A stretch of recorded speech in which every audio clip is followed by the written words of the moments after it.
Баршаңызға қайырлы күн достар. Бүгін өте жеңіл, тез дайын болатын етсіз күріш сорпасын дайындаймын.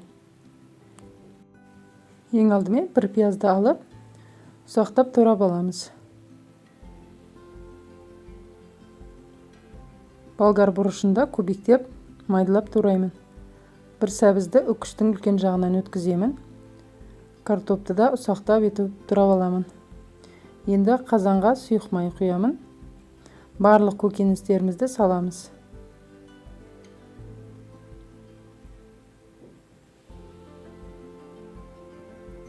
Қара бұрыш, дәміне қарай тұз салып, араластырамын. Бетін жауып, 1 минуттай қуырамын.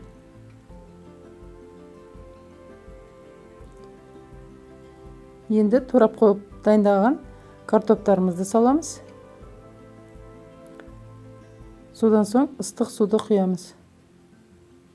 Бетін жауып, қайнағанын күтеміз.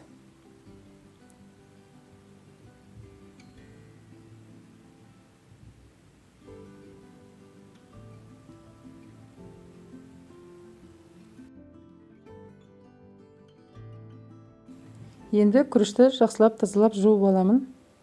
Қайнаған соң күріштімізді салып, араластырамыз.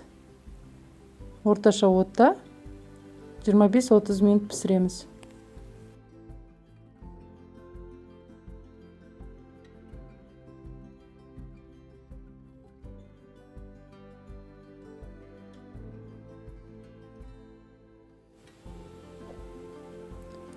Міне осымен біздің өте жеңіл сорпамыз дайын болды.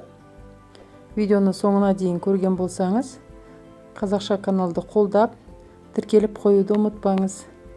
Себебі әлі алда өте көптеген рецепттер шығатын болады. Сіздермен болған ұл мекен ас болсын.